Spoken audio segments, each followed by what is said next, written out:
রহমান রহিম আল্লাহ তাআলার নামে। তোমাদের মধ্যে যারা আল্লাহ তাআলা ও তার রসূলের আনুগত্য করবে, এর সাথে সে নেক কাজও করবে, আমি তাকে দুবার তার কাজের পুরস্কার দান করব। আমি পরকালে তার জন্য সম্মানজনক রিজিক প্রস্তুত করে রেখেছি। হে নবীপত্নীরা, তোমরা অন্য নারীদের মতো সাধারণ নারী নও। যদি তোমরা সত্যিই আল্লাহ তাআলাকে ভয় করো, তাহলে অন্য পুরুষদের সাথে কথা বলার সময় কোমলতা অবলম্বন করো না। যদি এমন করো, তাহলে যার অন্তরে কোনো ব্যাধি আছে সে তোমার ব্যাপারে প্রলুব্ধ হয়ে পড়বে। তবে তোমরা সর্বদাই নিয়ম মাফিক কথাবার্তা বলবে। তোমরা ঘরে অবস্থান করবে। পূর্বেকার জাহিলিয়াতের জামানার মতো নিজেদের প্রদর্শনী করে বেড়াবে না। তোমরা নামাজ কায়েম করবে, জাকাত আদায় করবে, আল্লাহ তাআলা ও তার রসূলের আনুগত্য করবে। হে নবী পরিবার, আল্লাহ তাআলা মূলত এসব কিছুর মাধ্যমে তোমাদের মাঝ থেকে সব ধরনের অপবিত্রতা দূর করে তোমাদের পাক সাফ করে দিতে চান। তোমাদের ঘরে আল্লাহ তাআলার কিতাবের আয়াত ও তার জ্ঞান তত্ত্বের যেসব কথা তেলাওয়াত করা হয় তা স্মরণ রেখো। নিঃসন্দেহে আল্লাহ তাআলা সূক্ষ্মদর্শী এবং তিনি সম্যক অবগত।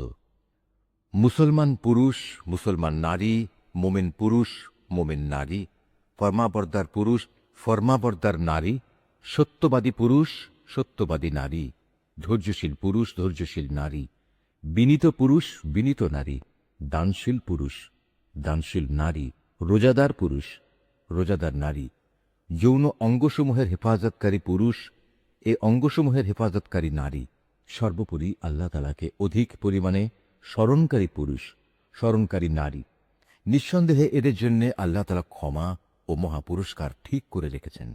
যখন আল্লাহ তাআলা ও তার রসূল কোনো ব্যাপারে কোনো সিদ্ধান্ত ঘোষণা করেন, তখন কোনো মোমেন পুরুষ ও কোনো মোমেন নারীর এ অধিকার নেই যে তারা সে ব্যাপারে নিজেদের কোনো রকম এখতিয়ার খাটাবে। মূলত যে কেউই আল্লাহ তাআলা ও তার রসূলের নাফরমানি করবে, সে নিঃসন্দেহে সুস্পষ্ট গুমরাহিতে নিমজ্জিত হয়ে যাবে। হে নবী, তুমি স্মরণ করো যখন তুমি সে ব্যক্তিকে লক্ষ্য করে বলেছিলে, যার উপর আল্লাহ তাআলা বিরাট অনুগ্রহ করেছেন এবং তুমিও নিজের পুত্র বানিয়ে যার উপর অনুগ্রহ করেছ, তুমি তাকে বলেছিলে, তুমি তোমার স্ত্রীকে বিয়ের বন্ধনে রেখে দাও এবং আল্লাহ তাআলাকে ভয় করো। কিন্তু এ পর্যায়ে তোমার মনের ভেতরে যে কথা তুমি লুকিয়ে রেখেছিলে, আল্লাহ তাআলা পরে তা প্রকাশ করে দিলেন। আসলে তোমার পালক পুত্রের তালাক প্রাপ্ত স্ত্রীকে বিয়ে করার ব্যাপারে তুমি মানুষদের কথা কি ভয় করছিলে, অথচ তুমি জানো আল্লাহ তাআলাই হচ্ছেন ভয় পাওয়ার বেশি হকদার। অতঃপর এক সময়ে যখন জায়েদ তার স্ত্রীর কাছ থেকে নিজের প্রয়োজন শেষ করে তাকে তালাক দিয়ে দিলে, তখন আমি তোমার সাথে তার বিয়ে সম্পন্ন করে দিলাম, যাতে করে ভবিষ্যতে মোমেনদের উপর তাদের পালক পুত্রদের স্ত্রীদের বিয়ের মাঝে আর কোনো সংকীর্ণতা অবশিষ্ট না থাকে। বিশেষ করে তারা যখন তাদের স্ত্রীদের কাছ থেকে নিজেদের প্রয়োজন শেষ করে তালাক দিয়ে দেয়। আর সর্বশেষে আল্লাহ তাআলার আদেশই কার্যকর হতে হবে। আল্লাহ তাআলা নবীর জন্য যে ফয়সালা করে দিয়েছেন সে ব্যাপারে নবীর উপর কোনো বিধিনিষেধ নেই। আগের নবীদের ক্ষেত্রেও এ ছিল আল্লাহ তাআলার বিধান, আর আল্লাহ তাআলার বিধান তো আগে থেকে নির্ধারিত হয়ে আছে। যারা মানুষদের কাছে আল্লাহ তাআলার বাণী পৌঁছে দিত, তারা আল্লাহ তাআলাকে ভয় করত। তারা আল্লাহ তাআলা ছাড়া আর কাউকেই ভয় করত না, কেননা মানুষের হিসাব নেয়ার ব্যাপারে আল্লাহ তাআলাই যথেষ্ট। হে মানুষ, তোমরা জেনে রেখো, মুহাম্মদ তোমাদের কোনো পুরুষের পিতা নয়, বরং সে তো হচ্ছে আল্লাহ তাআলার রসূল এবং নবীদের সিলমোহর। আল্লাহ তাআলা সর্ববিষয়ে অবগত রয়েছেন। হে মানুষ, তোমরা যারা ঈমান এনেছ, তোমরা আল্লাহ তাআলাকে বেশি বেশি স্মরণ করো। সকাল সন্ধ্যায় তোমরা তাঁর পবিত্রতা ঘোষণা করো। তিনি মহান আল্লাহ তাআলা, যিনি তোমাদের উপর অনুগ্রহ বর্ষণ করেন। তাঁর ফেরেশতারাও তোমাদের জন্য আল্লাহ তাআলার ক্ষমা চেয়ে তোমাদের উপর অনুগ্রহ করেন, যাতে করে আল্লাহ তোমাদের অন্ধকার থেকে ইসলামের আলোর দিকে বের করে আনতে পারেন। বস্তুত আল্লাহ তাআলা হচ্ছেন মোমেনদের জন্য পরম দয়ালু। যেদিন তারা আল্লাহ তাআলার সাথে সাক্ষাৎ করবে, সেদিন মহান আল্লাহর দরবারে তাদের সালাম দ্বারা অভিবাদন করা হবে। তিনি তাদের জন্য এক সম্মানজনক বিনিময় নির্দিষ্ট করে রেখেছেন। হে নবী, আমি তোমাকে হিদায়াতের সাক্ষী করে পাঠিয়েছি। তোমাকে বানিয়েছি জান্নাতের সুসংবাদদাতা ও জাহান্নামের সতর্ককারী। আল্লাহ তাআলার অনুমতিক্রমে তুমি হচ্ছ আল্লাহর দিকে আহ্বানকারী ও হেদায়েতের সুস্পষ্ট প্রদীপ। অতএব তুমি মোমেনদের সুসংবাদ দাও যে তাদের জন্যে আল্লাহ তাআলার পক্ষ থেকে এক মহা অনুগ্রহ রয়েছে। কখনো কাফের ও মুনাফিকদের কথা শোনো না, তাদের যাবতীয় নির্যাতন উপেক্ষা করে চলো, আল্লাহ তাআলার উপর ভরসা করো, কেননা কর্মবিধায়ক হিসেবে আল্লাহ তাআলাই তোমার জন্য যথেষ্ট। হে মোমেনরা, যখন তোমরা মোমেন রমণীদের বিয়ে করো অতঃপর কোন রকম স্পর্শ করার আগেই তাদের তালাক দাও, তাহলে এমতাবস্থায় তাদের উপর কোনো ইদ্যত বাধ্যতামূলক নয় যে তোমরা তা গুনতে শুরু করবে। তবু তোমরা তাদের কিছু দিয়ে দেবে এবং সৌজন্যের সাথেই তাদের বিদায় করে দেবে। হে নবী, আমি তোমার জন্য সেসব স্ত্রীদের হালাল করেছি যাদের তুমি যথার্থ মোহর আদায় করে দিয়েছ। সেসব মহিলাও তোমার জন্য আমি হালাল করেছি যারা তোমার অধিকারভুক্ত, যাদের আল্লাহ তাআলা তোমাকে দান করেছেন। তোমার চাচাতো বোন, ফুফাতো বোন, মামাতো বোন, খালাতো বোন যারা তোমার সাথে হিজরত করেছে। তাছাড়া রয়েছে সে মোমেন নারী যে কোনো কিছু ছাড়াই নিজেকে নবীর জন্য নিবেদন করবে এবং নবী চাইলে তাকে বিয়ে করবে। এ বিশেষ অনুমতি শুধু তোমার জন্যে, অন্য মোমেনদের জন্য নয়। সাধারণ মোমেনদের স্ত্রী ও অধিকারভুক্ত দাসীদের ব্যাপারে আমি তাদের উপর যে বিধি বিধান নির্ধারণ করেছি তা অবশ্য আমি ভালো করেই জানি। তোমার ব্যাপারে এ সুবিধা আমি এজন্যই দিয়েছি যেন তোমার উপর কোনো ধরনের সংকীর্ণতা না থাকে। আল্লাহ তাআলা ক্ষমাশীল ও পরম দয়ালু। তোমার জন্য আরেকটি অতিরিক্ত সুবিধা এই যে তুমি ইচ্ছে করলে তাদের মধ্যে থেকে কাউকে নিজের কাছ থেকে দূরে রাখতে পারো, আবার যাকে ইচ্ছা তাকে নিজের কাছেও রাখতে পারো। যাকে তুমি দূরে রেখেছ তাকে যদি পুনরায় তুমি নিজের কাছে রাখতে চাও তাতেও তোমার কোনো গুনাহ নেই। এই বিশেষ সুযোগ তোমাকে এজন্যই দেওয়া হয়েছে যেন এতে করে ওদের চক্ষু শীতল থাকে, তারা অযথা দুঃখ না পায় এবং তুমি ওদের যা দেবে তাতেই যেন ওরা সবাই সন্তুষ্ট থাকতে পারে। তোমাদের মনে যা কিছু আছে আল্লাহ তাআলা তা ভালো করেই জানেন। আল্লাহ তাআলা সর্বজ্ঞ ও পরম সহনশীল। হে নবী, এর বাইরে তোমার জন্য বৈধ নয় যে তুমি তোমার বর্তমান স্ত্রীদের বদলে অন্য নারীদের স্ত্রীরূপে নেবে, যদিও সেসব নারীর সৌন্দর্য তোমাকে আকৃষ্ট করে। অবশ্য তোমার অধিকারভুক্ত দাসীরা এ বিধি নিষেধের ব্যতিক্রম। স্মরণ রাখবে, আল্লাহ তাআলা সব কিছুর উপর তীক্ষ্ণ দৃষ্টি রাখেন। হে মানুষ, তোমরা যারা ঈমান এনেছ, তোমরা নবীর ঘরে প্রবেশ করো না। অবশ্য যখন তোমাদের খাওয়ার জন্য আসার অনুমতি দেয়া হয় তাহলে সে অবস্থায় এমন সময় পর্যন্ত অপেক্ষা করে প্রবেশ করো যাতে তোমাদের খাওয়ার জন্য অপেক্ষা করতে না হয়। কিন্তু কখনো যদি তোমাদের ডাকা হয় তাহলে সময় মতোই প্রবেশ করো।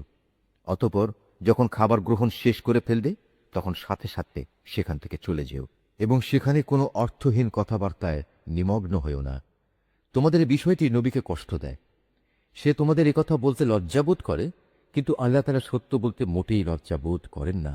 হ্যাঁ, তোমাদের যদি নবী পত্নীদের কাছ থেকে কিছু চাইতে হয় তাহলে পর্দার আড়াল থেকে চেয়ে নিও।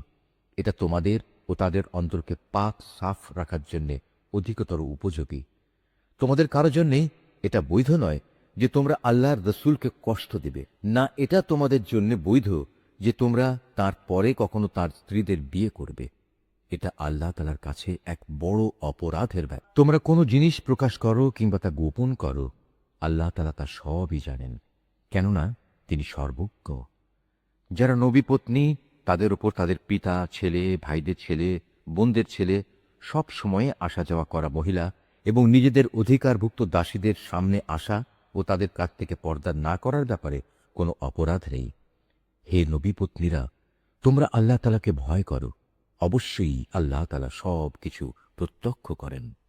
নিঃসন্দেহে আল্লাহ তাআলা ও তার ফেরেশতারা নবীর উপর দরুদ পাঠান।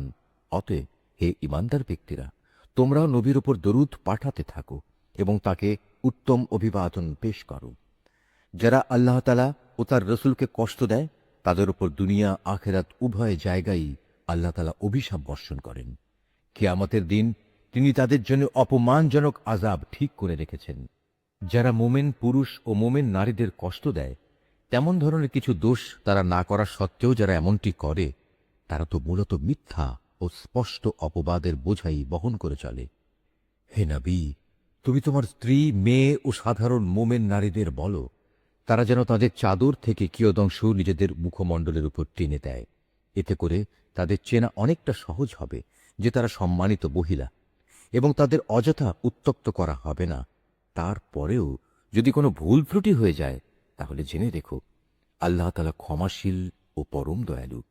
মুনাফেক দল, তাদের সাথে যাদের অন্তরে কুফরির ব্যাধি রয়েছে ও যারা নগরে বন্দরে তোমার বিরুদ্ধে গুজব রটনা করে বেড়ায়, তারা যদি তাদের নোংরা কার্যকলাপ থেকে বিরত না হয়, তাহলে হে নবী, আমি নিশ্চয়ই তোমাকে তাদের উপর প্রবল করে বসিয়ে দেব। অতঃপর এরা সেখানে তোমার প্রতিবেশী হিসেবে সামান্য সংখ্যক ব্যক্তি থাকতে পারবে। এরপরেও এখানে যারা থেকে যাবে তারা থাকবে অভিশপ্ত হয়ে। অতঃপর তাদের যেখানেই পাওয়া যাবে পাকড়াও করা হবে এবং বিশ্বাসঘাতকতার জন্য তাদের মৃত্যুদণ্ডে দণ্ডিত করা হবে। তোমার আগে বিদ্রোহী হিসেবে যারা অতিবাহিত হয়ে গেছে তাদের ব্যাপারেও এ ছিল আল্লাহ তাআলার নীতি। আল্লাহ তাআলার এই নিয়মে তুমি কখনো কোনো ব্যতিক্রম দেখবে না। মানুষ তোমাকে কিয়ামত সম্পর্কে জিজ্ঞেস করতে, তুমি তাদের বলো, তার জ্ঞান তো একমাত্র আল্লাহ তাআলার কাছেই রয়েছে। হে নবী, তুমি এই বিষয়টি কি করে জানবে? সম্ভবত কিয়ামত একান্ত নিকটেই এসে গেছে। তবে কিয়ামত যখনই আসুক, আল্লাহ তাআলা কাফেরদের ওপর আগেই অভিশাপ দিয়েছেন এবং তাদের শাস্তির জন্য প্রজ্বলিত আগুনের শিখাও প্রস্তুত করে রেখেছেন। সেখানে তারা চিরদিন থাকবে। সেখান থেকে বেরিয়ে আসার ব্যাপারে তারা কোনো রকম অভিভাবক ও সাহায্যকারী পাবে না। সেদিন তাদের চেহারাসমূহ ওলট পালট করে প্রজ্বলিত আগুনে রাখা হবে। সেদিন তারা আফসোস করে বলবে, হায়, কত ভালো হতো যদি আমরা আল্লাহ তাআলা ও রসুলের আনুগত্য করে আসতাম। তারা সেদিন আরও বলবে, হে আমাদের মালিক, দুনিয়ার জীবনে আমরা আমাদের নেতা ও বড়দের কথাই মেনে চলেছি, তারাই আমাদের তোমার পথ থেকে গোমরাহ করেছে। হে আমাদের মালিক, ওদের তুমি আজ দ্বিগুণ পরিমাণ শাস্তি দাও এবং তাদের ওপর বড় রকমের অভিশাপ পাঠাও। হে ঈমানদার ব্যক্তিরা, তোমরা তাদের মতো হও না যারা অর্থহীন অপবাদ দিয়ে মূসাকে কষ্ট দিয়েছে। আল্লাহ তাআলা তাকে সেসব কিছু থেকে নির্দোষ প্রমাণিত করলেন যা তারা তার বিরুদ্ধে রটনা করেছে। সে ছিল আল্লাহ তাআলার দৃষ্টিতে বড় মর্যাদাবান ব্যক্তি। হে ঈমানদার ব্যক্তিরা, তোমরা আল্লাহ তাআলাকে ভয় করো এবং সর্বদা সত্য কথা বলো, তাহলে তিনি তোমাদের জীবনের কর্মকাণ্ড শুধরে দেবেন এবং তোমাদের গুনাহ খাতা মাফ করে দেবেন। যে কোনো ব্যক্তি আল্লাহ তাআলা ও তার রসুলের আনুগত্য করবে, সে অবশ্যই এক মহা সাফল্য লাভ করবে। অবশ্যই আমি কোরআনের এ আমানত একসময় আসমানসমূহ, পৃথিবী ও পর্বতমালার সামনে পেশ করেছিলাম। তারা সবাই একে বহন করতে অস্বীকৃতি জ্ঞাপন করল। সবাই এতে ভীত হয়ে গেল। অবশেষে মানুষই তা বহন করে নিল। এতে সন্দেহ নেই, সে মানুষ একান্ত জালেম ও এ আমানত বহন করার পরিণাম সম্পর্কে একান্তই অজ্ঞ। আল্লাহ তাআলা মুনাফিক পুরুষ, মুনাফিক নারী, মুশরিক পুরুষ, মুশরিক নারীদের এ আমানতের দায়িত্বে অবহেলার জন্য কঠোর শাস্তি দিবেন এবং মোমেন পুরুষ ও মোমেন নারীদের ওপর আমানতের দায়িত্ব পালনে ভুল ত্রুটির জন্য ক্ষমা পরবশ হবেন। নিঃসন্দেহে আল্লাহ তাআলা একান্ত ক্ষমাশীল ও পরম দয়ালু। সূরা সাবা। রহমান রহিম আল্লাহ তাআলার নামে। সমস্ত প্রশংসা আল্লাহ তাআলার জন্যে। এ আকাশমণ্ডলী ও জমিনে যেখানে যা কিছু আছে সবই তাঁর একক মালিকানাধীন এবং পরকালেও সমস্ত প্রশংসা হবে একমাত্র তাঁর জন্যে। তিনি সর্ববিষয়ে প্রজ্ঞাময়। তিনি জানেন যা কিছু জমিনের ভেতরে প্রবেশ করে, আবার যা কিছু তা থেকে উদ্গত হয়, যা কিছু আসমান থেকে বর্ষিত হয় এবং যা কিছু তাতে উত্থিত হয়। এর প্রতিটি বিষয় সম্পর্কেই তিনি পরিজ্ঞাত আছেন। তিনি পরম দয়ালু, পরম ক্ষমাশীল। তারা বলে, আমাদের ওপর কখনোই কিয়ামত আসবে না। হে নবী, তুমি এদের বলো, আমার মালিকের কসম, হ্যাঁ, অবশ্যই তা তোমাদের উপর আবর্তিত হবে। আমার মালিক অদৃশ্য জগৎ সম্পর্কে অবহিত। এই আকাশমণ্ডলী ও জমিনের অণু পরমাণু তার চাইতেও ক্ষুদ্র কিংবা বড়, এর কোনো কিছুই তার জ্ঞান সীমার অগোচরে নয়। তবে তা সুস্পষ্ট গ্রন্থে লিপিবদ্ধ রয়েছে, যেন এর ভিত্তিতে তিনি তাদের পুরস্কার দিতে পারেন যারা ঈমান এনেছে এবং নেক কাজ করেছে। বস্তুত তারাই হচ্ছে সে সৌভাগ্যবান মানুষ যাদের জন্য আল্লাহ তাআলার প্রশস্ত ক্ষমা ও সম্মানজনক জীবিকা রয়েছে। যারা এ জমিনে প্রাধান্য পাওয়ার জন্য আমার আয়াতকে ব্যর্থ করে দেওয়ার চেষ্টা করে, তাদের জন্য পরকালে ভয়ঙ্কর বর্মন্তুদ শাস্তি রয়েছে। হে নবী, যাদের জ্ঞান দেয়া হয়েছে তারা জানে তোমার মালিকের পক্ষ থেকে নাজিল হওয়া এ কিতাব একান্ত সত্য। এটি তাদের পরাক্রমশালী প্রশংসিত আল্লাহ তাআলার দিকেই পথ নির্দেশ করে। যারা আল্লাহ তাআলাকে অস্বীকার করে তারা বলে, হে আমাদের সাথীরা, আমরা কি তোমাদের এমন এক ব্যক্তির সন্ধান দেব যে তোমাদের কাছে বলবে, তোমরা মৃত্যুর পর যখন ছিন্ন বিচ্ছিন্ন হয়ে যাবে তখন পুনরায় তোমরা নতুন সৃষ্টিরূপে উত্থিত হবে? আমরা জানি না এই ব্যক্তি কি আল্লাহ তাআলার উপর মিথ্যা অপবাদ দিচ্ছে, না তাকে কোনো উন্মাদনা পেয়ে বসেছে, না আসল ব্যাপার হচ্ছে যারা আখিরাতের উপর ঈমান আনে না তারাই সেখানকার আযাব ও দুনিয়ার ঘোর গোমরাহিতে নিমজ্জিত আছে। তারা কি তাদের সামনে পেছনে যে আকাশ ও পৃথিবী রয়েছে তার দিকে তাকিয়ে এদের স্রষ্টাকে খুঁজে দেখে না? আমি চাইলে ভূমিকে তাদের সহ ধসিয়ে দিতে পারি, কিংবা পারি তাদের ওপর কোনো আকাশখণ্ডের পতন ঘটাতে। তাতে অবশ্যই এমন প্রতিটি বান্দার জন্য কিছু নিদর্শন রয়েছে যারা আল্লাহ তাআলার অভিমুখী।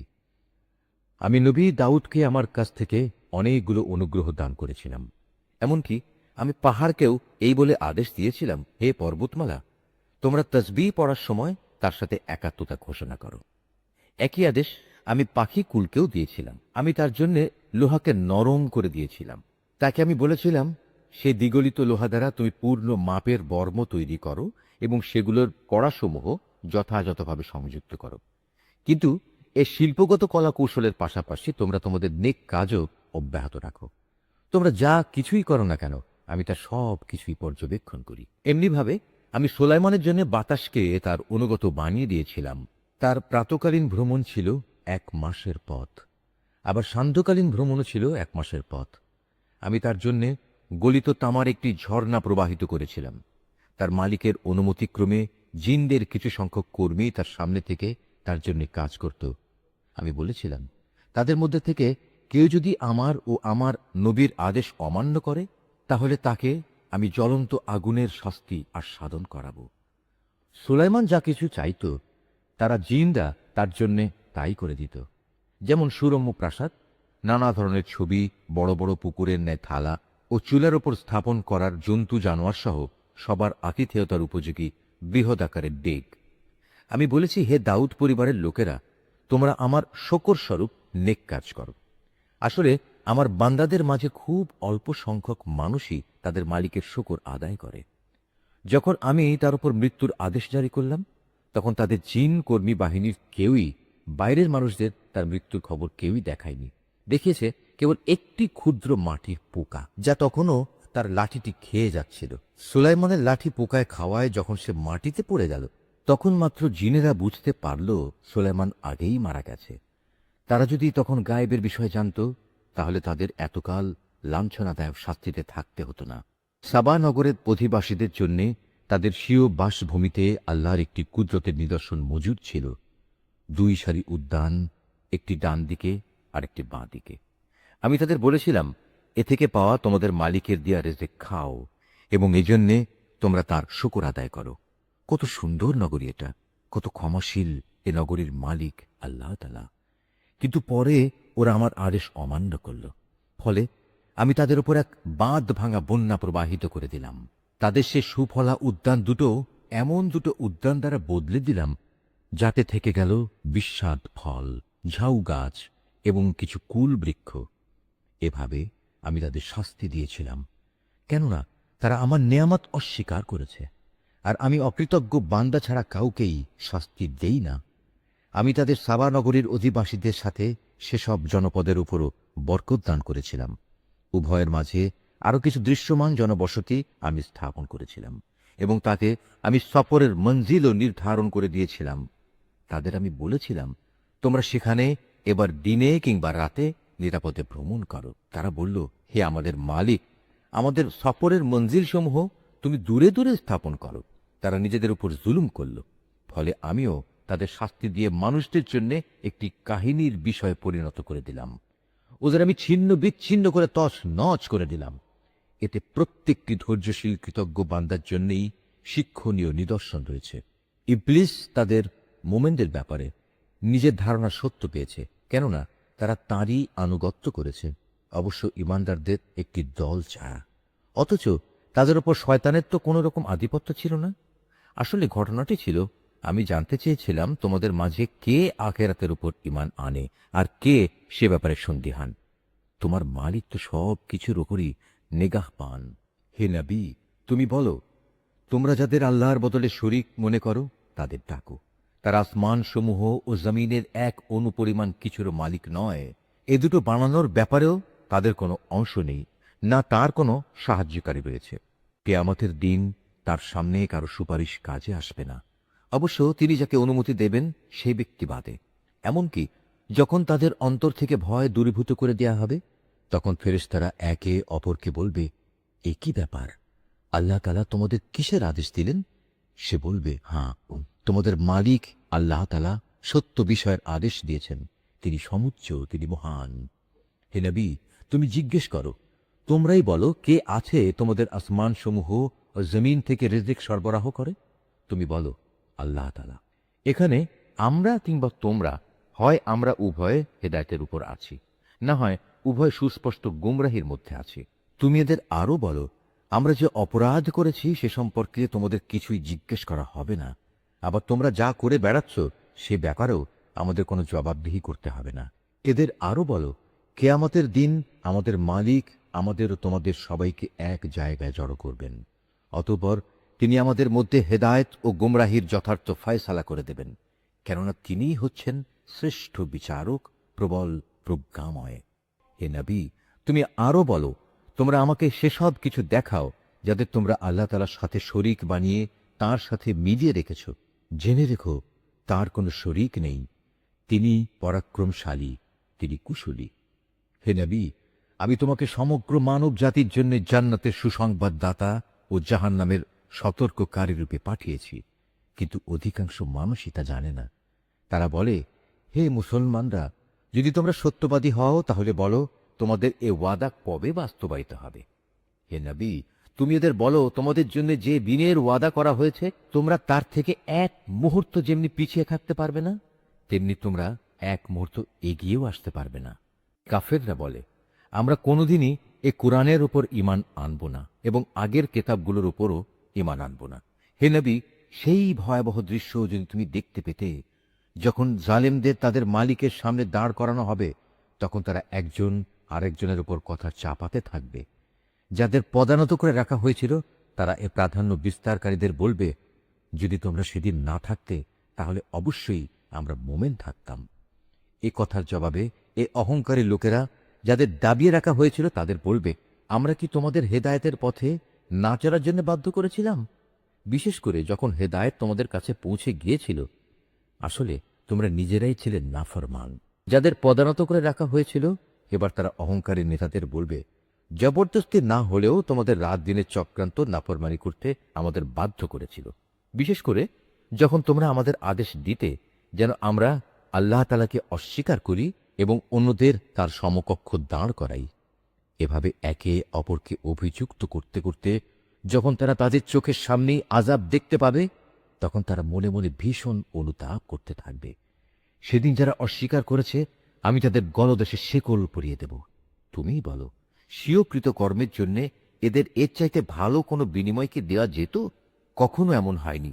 আমি কোনো জনপদে জাহান্নামের সতর্ককারী রূপে কোন নবী পাঠিয়েছি, অথচ তাদের বিত্তশালী লোকেরা এই কথা বলেনি, তোমাদের যে পয়গাম দিয়ে পাঠানো হয়েছে আমরা তা অস্বীকার করি। তারা আরো বলেছে, আমরা এ দুনিয়ায় ধনে জনে তোমাদের চাইতে সমৃদ্ধশালী এবং পরকালে আমাদের কখনই আযাব দেয়া হবে না। হে নবী, তুমি বলো, আমার মালিক যাকে ইচ্ছা করেন তার রিজিক প্রশস্ত করে দেন, যাকে ইচ্ছা সংকুচিত করে দেন, কিন্তু অধিকাংশ মানুষই এটা বোঝে না। হে মানুষ, তোমাদের ধন সম্পদ, তোমাদের সন্তান সন্ততি এমন কোনো বিষয় নয় যে এগুলো তোমাদের আমার নৈকট্য লাভ করতে সহায়ক হবে। তবে যে ব্যক্তি ঈমান এনেছে এবং সে অনুযায়ী নেক কাজ করেছে, সে এ নৈকট্য লাভ করতে পারবে। এ ধরনের লোকদের জন্যই কিয়ামতে দ্বিগুণ পুরস্কারের ব্যবস্থা রয়েছে। তারা জান্নাতে সুরম্য বালাখানায় নিরাপদে অবস্থান করবে, কেননা তারা নেক আমল করেছে। যারা আমার আয়াতকে নানা কৌশলে ব্যর্থ করে দিতে চেয়েছে তারা হামেশাই আযাবে পড়ে থাকবে। হে নবী, তুমি বলো, আমার মালিক তার বান্দাদের মাঝে যার প্রতি ইচ্ছা করেন তার রিজিক বাড়িয়ে দেন, আবার যার প্রতি ইচ্ছা তার জন্য তা সংকুচিত করে দেন। তোমরা যা কিছু আল্লাহর পথে খরচ করবে তিনি তোমাদের অবশ্যই তার প্রতিদান দেবেন, কেননা তিনিই হচ্ছেন সর্বোত্তম রিজিক দাতা। যেদিন তিনি এদের সকলকে হাসরের ময়দানে একত্রিত করবেন, অতঃপর ফেরেশতাদের উদ্দেশ্য করে তিনি বলবে, এ মানুষরা কি দুনিয়াতে শুধু তোমাদেরই ইবাদত করত? ফেরেশতারা বলবে, হে আমাদের মালিক, তুমি মহান, তাদের বদলে তুমি আমাদের অভিভাবক। ওরা তো বরং জিনদের ইবাদত করত এবং এদের অধিকাংশ তাদের উপর বিশ্বাসও করত। আজ তোমাদের একে অন্যের উপকার কিংবা অপকার কোনো কিছুই করার ক্ষমতা নেই। জালেমদের আমি আরও বলবো, যে আগুনের আযাব তোমরা অস্বীকার করতে, আজ তারই মজা উপভোগ করো। যখন এদের কাছে আমার সুস্পষ্ট আয়াতসমূহ তেলাওয়াত করা হয়, তখন তারা বলে, এ ব্যক্তি আমাদের মতো একজন মানুষ বই কিছু নয়। তোমাদের পূর্বপুরুষরা যাদের ইবাদত করত, তা থেকে সে তোমাদের ফিরিয়ে রাখতে চায়। এবং কোরআন সম্পর্কে তারা বলতো, এটা তো মন গড়া মিথ্যা ছাড়া আর কিছুই নয়। আর এ কাফেরদের কাছে যখনই কোনো সত্য এসে হাজির হয়, তখনই তারা বলে, এ হচ্ছে এক সুস্পষ্ট জাদু। অথচ আমি এদের কখনো কোনো আসমানি কিতাব দেইনি যা তারা পড়তে পড়াতে পারে, না আমি তোমার আগে এদের জন্য অন্য কোনো সতর্ককারী পাঠিয়েছি। এদের আগের লোকেরাও নবীদের মিথ্যা প্রতিপন্ন করেছিল, অথচ আমি তাদের যা কিছু দান করেছিলাম তার 1/10 পর্যন্ত এরা পৌঁছাতে পারেনি। অতঃপর যখন তারা আমার নবীদের অস্বীকার করেছে, তখন তুমিও দেখেছ আমার আযাব কত ভয়ঙ্কর ছিল। হে নবী, তুমি এদের বলো, এসো, আমি তোমাদের শুধু একটি কথাই উপদেশ দিচ্ছি, তা হচ্ছে তোমরা আল্লাহ তাআলার জন্যই সত্যের উপর দাঁড়িয়ে যাও, দুজন করে, দুজন না হলে একা একা। অতঃপর ভালো করে চিন্তা করে দেখো, তোমাদের সাথী মুহাম্মদ কোন রকম পাগল নয়। সে তো হচ্ছে তোমাদের জন্য আসন্ন ভয়াবহ আযাবের একজন সতর্ককারী মাত্র। হে নবী, তুমি বলো, আমি তোমাদের কাছ থেকে কোনো পারিশ্রমিক দাবি করিনি, অতএব তা তো তোমাদের কাছেই রয়ে গেছে। যা আদায় করা তোমাদের জন্য একান্ত অপরিহার্য। আমার পাওনা তো আল্লাহ তাআলার কাছেই, তিনি প্রতিটি বিষয়ের উপরই সাক্ষী। তুমি আরো বলো, আমার মালিক সত্য দিয়ে বাতিলকে চূর্ণ বিচূর্ণ করেন, যাবতীয় অদৃশ্য বিষয়ে তিনি পরিজ্ঞাত। তুমি বলো, সত্য এসে গেছে, বাতিল নির্মূল হয়ে গেছে। এর না সূচনা হবে আর না হবে পুনরাবৃত্তি। হে নবী, এদের বলে দাও, আমি যদি সত্য পথ থেকে বিচ্যুত হয়ে যাই, তাহলে আমার এই বিচ্যুতির পরিণাম আমার উপরই বর্তাবে। আর যদি আমি হেদায়েতের ওপর থাকি, তবে তা শুধু এজন্যে যে আল্লাহ তাআলা সব কিছু শোনেন এবং সবার একান্ত নিকটে অবস্থান করছেন। হে নবী, যদি তুমি সেদিনটি দেখতে পেতে যখন এরা ভীত বিহ্বল হয়ে ঘুরতে থাকবে এবং তাদের জন্য পালানোর পথ থাকবে না এবং একান্ত নিকট থেকে তাদের পাকড়াও করা হবে, এ সময় তারা বলতে থাকবে, হ্যাঁ, আমরা তার উপর ঈমান আনলাম, কিন্তু এখন এত দূর থেকে ঈমানের নাগাল তারা কিভাবে পাবে? অথচ এরাই ইতিপূর্বে তাকে অস্বীকার করেছে, দূর থেকে ভালো করে না দেখে অনুমানের ভিত্তিতেই কথা বলেছে। আজ তাদের মাঝে ও জান্নাত সম্পর্কিত তাদের কামনা বাসনার মাঝে একটি অপ্রতিরোধ্য দেয়াল দাঁড় করিয়ে দেয়া হবে, যেমনি করা হয়েছিল তাদের পূর্ববর্তী মুশরিক সাথীদের বেলায়। মূলত ওরা সবাই বিভ্রান্তিকর সন্দেহে সন্দিহান ছিল। সূরা ফাতর। রহমান রহিম আল্লাহ তাআলার নামে। সব তারিফ আল্লাহ তাআলার জন্যে, যিনি আসমান সমূহ ও জমিনের সৃষ্টিকর্তা, যিনি স্বীয় বাণীবাহক ফেরেশতাদের সৃষ্টিকর্তা, যারা 2-2, 3-3 ও 4-4 পাখা বিশিষ্ট শক্তির প্রতীক। তিনি চাইলে এ সৃষ্টির মাঝে তাদের ক্ষমতা আরও বাড়িয়ে দিতে পারেন। অবশ্যই আল্লাহ তাআলা সব বিষয়ের উপর সর্বময় ক্ষমতার মালিক। তিনি মানুষের জন্য কোনো অনুগ্রহের পথ খুলতে চাইলে কেউই তার সে পথ রোধকারী নেই। আবার তিনি যা কিছু বন্ধ করে রাখেন, তারপর তা কেউই তার জন্য পুনরায় পাঠাতে পারে না। তিনি মহাপরাক্রমশালী, প্রবল প্রজ্ঞাময়। হে মানুষ, তোমরা তোমাদের উপর আল্লাহ তাআলার নিয়ামত সমূহের কথা স্মরণ করো। আল্লাহ তাআলা ছাড়া কি তোমাদের আর কোনো স্রষ্টা আছে, যে তোমাদের আসমান ও জমিন থেকে রিজিক সরবরাহ করে? তিনি ছাড়া তোমাদের আর কোনোই মাবুদ নেই। তারপরেও তোমরা কোথায় কোথায় ঠোকর খাচ্ছ? হে নবী, যদি এরা তোমাকে মিথ্যা প্রতিপন্ন করে, তাহলে উদ্বিগ্ন হয়ো না, কেননা তোমার আগেও নবীদের এভাবে মিথ্যা প্রতিপন্ন করা হয়েছিল, আর সবকিছু তো আল্লাহ তাআলার কাছেই প্রত্যাবর্তিত হবে। হে মানুষ, আখিরাত সম্পর্কিত আল্লাহ তাআলার ওয়াদা অবশ্যই সত্য। সুতরাং দুনিয়ার এ জীবন যেন তোমাদের কোনো দিনই প্রতারিত করতে না পারে। কোন প্রতারক যেন তোমাদের আল্লাহ তাআলা সম্পর্কে কখনো ধোঁকায় ফেলতে না পারে, সে বিষয়ে বিশেষ সতর্ক থাকবে। শয়তান হচ্ছে তোমাদের শত্রু, অতএব তোমরা তাকে শত্রু হিসেবেই গ্রহণ করো। সে তার দলবলদের এজন্যই আহ্বান করে যেন তারা তার আনুগত্য করে জাহান্নামের বাসিন্দা হয়ে যেতে পারে। যারা আল্লাহ তাআলাকে অস্বীকার করে তাদের জন্য এক কঠিন শাস্তি রয়েছে। অপরদিকে যারা তাঁর উপর ঈমান আনে এবং ভালো কাজ করে তাদের জন্য তোমার মালিকের ক্ষমা ও মহান প্রতিদান রয়েছে। অতঃপর সে ব্যক্তি যার খারাপ কর্মকাণ্ড তার চোখের সামনে শোভন করে রাখা হয়েছে সে তাকে উত্তম কাজ হিসেবেই দেখতে পায়। নিঃসন্দেহে আল্লাহ তাআলা যাকে চান তাকে গুমরা করেন, আবার যাকে চান তাকে তিনি হেদায়েত দান করেন। তাই হে নবী, তাদের ওপর আক্ষেপ করতে গিয়ে দেখো তোমার জীবন যেন বিনষ্ট হয়ে না যায়। তুমি ধৈর্য ধারণ করো, কেননা ওরা যা কিছু করছে আল্লাহ তাআলা তা ভালো করেই জানেন। আল্লাহ তাআলাই সেই মহান সত্তা যিনি তোমাদের জন্য বায়ু প্রেরণ করেন, অতঃপর তা মেঘমালাকে উড়িয়ে নিয়ে যায়। পরে তা আমি এক নির্জীব ভূখণ্ডের দিকে নিয়ে যাই। এরপর এক পর্যায়ে তা দিয়ে জমিনকে তার নির্জীব হওয়ার পর পুনরায় আমি জীবন্ত করে তুলি। ঠিক এভাবেই একদিন মানুষেরও পুনরুত্থান হবে। অতএব যদি কেউ মান মর্যাদা কামনা করে তার জানা উচিত যাবতীয় মান মর্যাদা একমাত্র আল্লাহ তাআলার জন্যই। তাঁর দিকে শুধু পবিত্র বাক্যই উঠে আসতে পারে, আর নেক কাজই তা উচ্চাসনে ওঠায়। যারা সত্যের বিরুদ্ধে নানা ধরনের মন্দ কাজের ফন্দি আঁটে তাদের জন্য রয়েছে কঠোর আযাব। তাদের সব চক্রান্ত চূড়ান্তভাবে ব্যর্থ হবে। আল্লাহ তাআলাই তোমাদের মাটি থেকে পয়দা করেছেন, অতঃপর এক বিন্দু শুক্র থেকে তিনি জীবনের সূত্রপাত ঘটিয়েছেন। এরপর তোমাদের তিনি নরনারীর জোড় বানিয়েছেন। এখানে কোনো নারী গর্ভবতী হয় না এবং সে কোনো সন্তান প্রসব করে না, যার জ্ঞান আল্লাহ তাআলার কাছে পূর্বাহ্নে মজুদ থাকে না। আবার কারো বয়স একটু বাড়ানো হয় না এবং একটু কমানোও হয় না, যা কোনো গ্রন্থে সংরক্ষিত নেই। নিঃসন্দেহে এটা আল্লাহ তাআলার জন্য নিতান্ত সহজ ব্যাপার। দুটো পানির সমুদ্র এক সমান নয়। একটির পানি সুমিষ্ট ও সুপেয়, অন্যটি হচ্ছে লোনা ও বিস্বাদ। তোমরা এর প্রত্যেকটি থেকেই মাছ শিকার করে তার তাজা গোশত আহার করো এবং মুক্তার অলংকার বের করে আনো, এবং তোমরা আরো দেখতে পাও কিভাবে সেখানে জলযানসমূহ পানি চিরে চলাচল করে, যাতে করে তোমরা আল্লাহ তাআলার দেয়া রিজক অনুসন্ধান করতে পারো এবং যাতে করে তার প্রতি তোমরা কৃতজ্ঞতা আদায় করতে পারো। তিনি রাতকে দিনের ভেতর এবং দিনকে রাতের ভেতর প্রবেশ করান। তিনি সূর্য ও চন্দ্রকে নিয়ন্ত্রিত করেন। এরা সবাই এক সুনির্দিষ্ট কাল পর্যন্ত আবর্তন করবে। আল্লাহ তাআলাই হচ্ছেন তোমাদের সবার মালিক। সার্বভৌমত্ব তাঁর জন্যেই।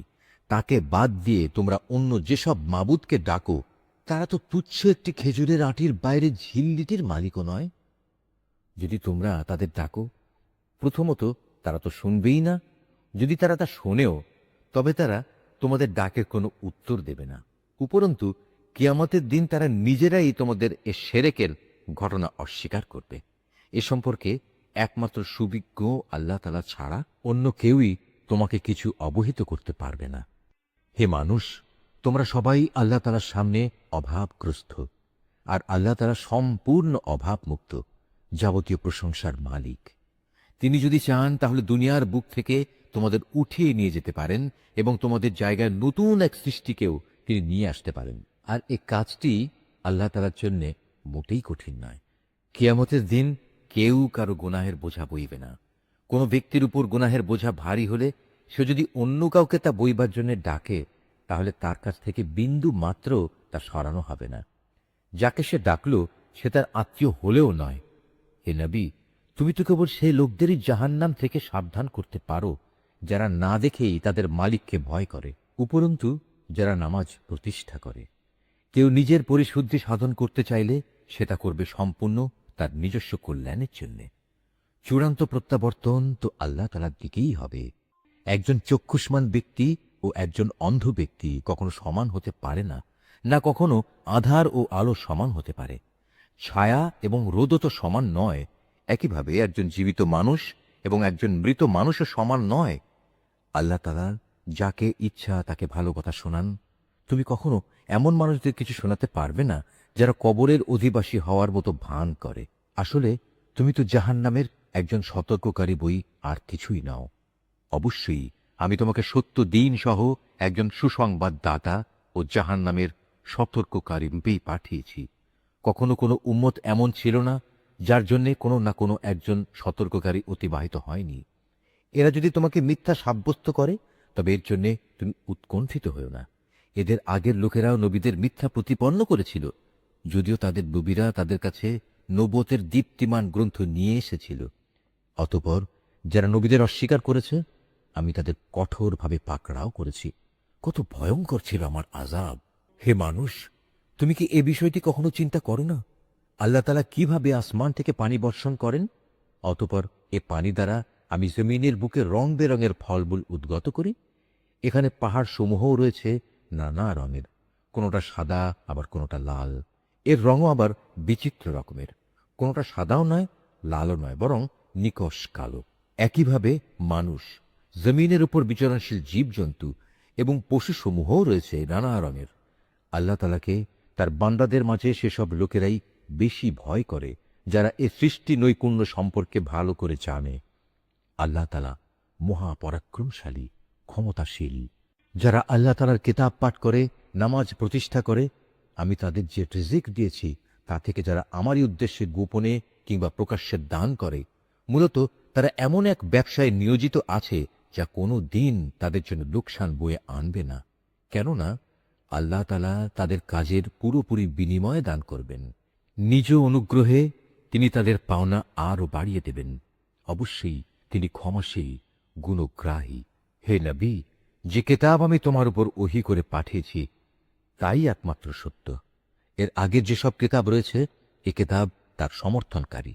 অবশ্যই আল্লাহ তাআলা তার বান্দাদের ভালো করেই জানেন এবং তাদের ভালো করেই তিনি দেখেন। অতঃপর আমি আমার বান্দাদের মাঝে তাদের সে কিতাবের উত্তরাধিকারী বানিয়েছি। আমি যাদের এ কাজের জন্য বাছাই করে নিয়েছি, তারপর তাদের কিছু লোক নিজেই নিজের উপর জালেম হয়ে বসল। তাদের মধ্যে কিছু মধ্যমপন্থীও ছিল, তাদের মাঝে আবার এমন কিছু লোক ছিল যারা আল্লাহর মেহেরবাড়িতে নেক কাজে ছিল অগ্রগামী। আসলে এটাই হচ্ছে আল্লাহর সবচেয়ে বড় অনুগ্রহ। সেদিন তারা এক চিরস্থায়ী জান্নাতে প্রবেশ করবে, যেখানে তাদের সোনায় বাঁধানো ও মুক্তা খচিত কাঁকন পরানো হবে। সেখানে তাদের পোশাক হবে রেশমের। সেদিন তারা বলবে, আল্লাহর শুকর, তিনি আমাদের কাছ থেকে যাবতীয় দুঃখ কষ্ট দূরীভূত করে দিয়েছেন।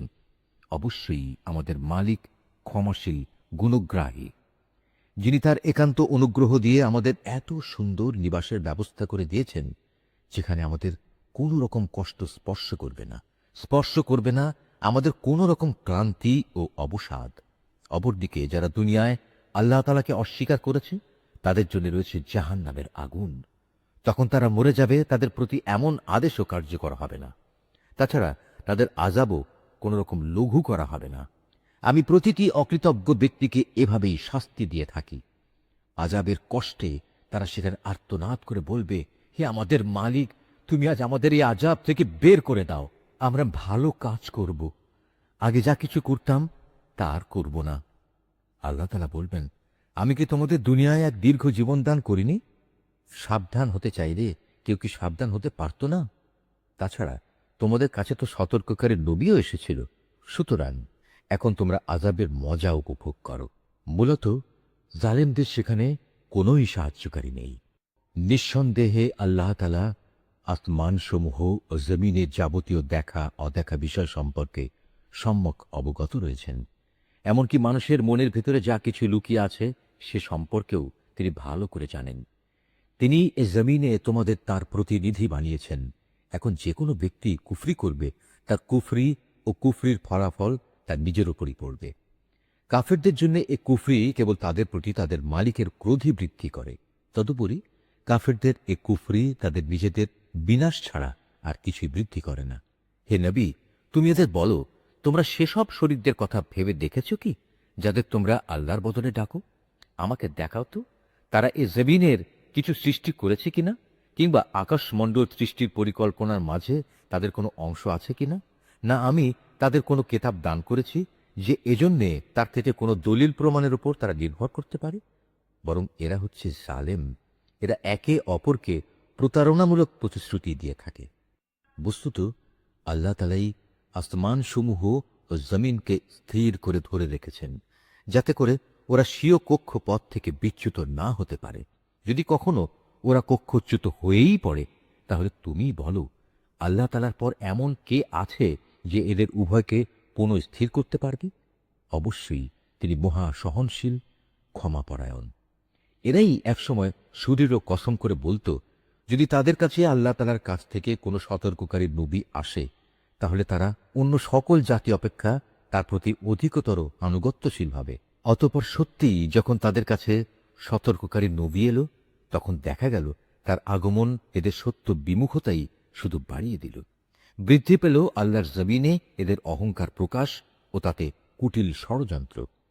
কুটিল ষড়যন্ত্র জাল অবশ্য ষড়যন্ত্রকারী ছাড়া অন্য কাউকে স্পর্শ করে না। তবে কি তারা অতীতে ষড়যন্ত্রকারীদের সাথে যা কিছু ঘটেছে এখনো তেমন ধরনের কিছু প্রতীক্ষা করছে? তাই যদি হয়, তবে শুনে রাখো, তুমি এদের বেলায়ও আল্লাহর বিধানের কোনো পরিবর্তন দেখবে না, না কখনো তুমি এ ব্যাপারে আল্লাহর বিধান নড়াচড়া অবস্থায় দেখতে পাবে। তারা কি জমিনে পরিভ্রমণ করেনি? তারা কি তাদের আগের বিদ্রোহী লোকদের পরিণাম দেখেনি? তা কেমন ভয়াবহ ছিল! অথচ তারা এদের তুলনায় ছিল অনেক বলশালী। কিন্তু আল্লাহর সিদ্ধান্ত যখন এলো, তখন আসমান সমূহ ও জমিনের কোনো কিছুই তাকে ব্যর্থ করে দিতে পারল না। অবশ্যই তিনি সর্বজ্ঞ, সর্বশক্তিমান। আল্লাহ তাআলা মানুষকে তার বিদ্রোহমূলক আচরণের জন্য পাকড়াও করতে চাইলে ভূপৃষ্ঠের কোনো একটি জীব জন্তুকেও তিনি রেহাই দিতেন না, কিন্তু তিনি তাদের একটি সুনির্দিষ্ট সময় পর্যন্ত অবকাশ দিয়ে থাকেন। অতঃপর একদিন যখন তাদের নির্দিষ্ট সময় আসবে, তখন তিনি তাদের পাকড়াও করবেন। আল্লাহ তাআলা অবশ্যই তার বান্দাদের যাবতীয় কার্যকলাপ পর্যবেক্ষণ করেন। সূরা ইয়াসিন। রহমান রহিম আল্লাহ তাআলার নামে। ইয়াসিন। এ জ্ঞানগর্ভ কোরআনের শপথ। তুমি অবশ্যই রসূলদের একজন। নিঃসন্দেহে তুমি সরল পথের উপর প্রতিষ্ঠিত রয়েছ। পরাক্রমশালী ও পরম দয়ালু আল্লাহ তাআলার কাছ থেকেই এ কোরআনের অবতরণ, যাতে করে এর মাধ্যমে তুমি এমন একটি জাতির লোকদের সতর্ক করে দিতে পারো যাদের বাপ দাদাদের ঠিক এভাবে সতর্ক করা হয়নি, ফলে তারা গাফেল হয়ে রয়েছে।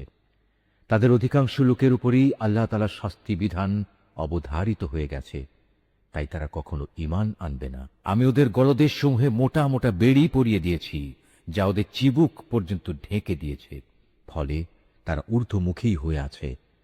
আমি তাদের সামনে পেছনে জাহেলিয়াতের প্রাচীর দাঁড় করিয়ে দিয়েছি এবং তাদের দৃষ্টি ঢেকে দিয়েছি, ফলে তারা কিছুই দেখতে পায় না। এই অবস্থায় তুমি তাদের আল্লাহর আযাব সম্পর্কে সাবধান করো বা না করো, উভয়টাই তাদের জন্য সমান কথা। তারা কখনোই ঈমান আনবে না। তুমি তো কেবল এমন লোককেই সতর্ক করতে পারো যে আমার উপদেশ মেনে চলে এবং সে অনুযায়ী দয়াময় আল্লাহ তাআলাকে না দেখে ভয় করে। হ্যাঁ, যে আল্লাহ তাআলাকে ভয় করে তাকে তুমি ক্ষমা ও মহা প্রতিদানের সুসংবাদ দান করো। আমি মৃতকে জীবিত করি, যা কিছু তারা নিজেদের কর্মকাণ্ডের চিহ্ন হিসেবে এ পৃথিবীতে ফেলে আসে, সেগুলো সবই আমি যথাযথভাবে লিখে রাখি। প্রতিটি জিনিস আমি একটি সুস্পষ্ট কেতাবে গুণে গুণে সংরক্ষিত করে রেখেছি। হে নবী, এদের কাছে তুমি একটি জনপদের দৃষ্টান্ত পেশ করো, যখন তাদের কাছে আমার পক্ষ থেকে কয়েকজন রসূল এসেছিল। যখন আমি তাদের কাছে দুজন রসূল পাঠিয়েছি, তখন তারা এদের উভয়কেই অস্বীকার করেছে। এরপর আমি তৃতীয় একজন নবী দিয়ে তাদের সাহায্য করেছিলাম। অতঃপর তারা সবাই তাদের কাছে এসে বলল, আমরা অবশ্যই তোমাদের কাছে রসূল হিসাবে আবির্ভূত হয়েছি। এ কথা শুনে তারা বলল, তোমরা তো দেখছি আমাদের মতো কতিপয় মানুষ ছাড়া আর কিছুই নাও। আসলে দয়াময় আল্লাহ তাআলা আমাদের জন্য কিছুই পাঠাননি, তোমরা অযথাই মিথ্যা কথা বলছো। তারা বলল, আমাদের মালিক একথা ভালো করেই জানেন, আমরা হচ্ছি অবশ্যই তোমাদের কাছে পাঠানো তাঁর কয়েকজন রসূল। তোমাদের কাছে সুস্পষ্ট করে আল্লাহর বাণী পৌঁছে দেওয়া ছাড়া আমাদের আর কোনো দায়িত্ব নেই। তারা বলল, কিন্তু আমরা তো তোমাদেরই আমাদের সব অমঙ্গলের কারণ মনে করি। যদি তোমরা এখন এসব কাজ থেকে ফিরে না আসো, তাহলে আমরা অবশ্যই তোমাদের পাথর মারব। উপরন্তু তোমাদের অবশ্যই আমাদের কাছ থেকে আরো কঠিন শাস্তি স্পর্শ করবে। তারা বলল, তোমাদের দুর্ভাগ্য অকল্যাণ তো তোমাদের সাথেই লেগে আছে। এটা কি তোমাদের কোনো অমঙ্গলের কাজ যে তোমাদের ভালো কাজের কথা স্মরণ করিয়ে দেয়া হচ্ছে? আসলে তোমরা হচ্ছ একটি সীমা লঙ্ঘনকারী জাতি। এমন সময় নগরীর প্রান্ত থেকে এক ব্যক্তি এদের কাছে ছুটে এলো এবং সবাইকে বলল, হে আমার জাতির লোকেরা, তোমরা আল্লাহর এ রসুলদের অনুসরণ করো এমন এক রসুলের যে তোমাদের কাছে হেদায়েতের বিনিময়ে কোনো প্রকার প্রতিদান চায় না। আসলে যারাই তার অনুসরণ করবে তারাই হবে হেদায়েত প্রাপ্ত। নিশ্চয়ই আল্লাহ যা বলেছেন সত্য বলেছেন।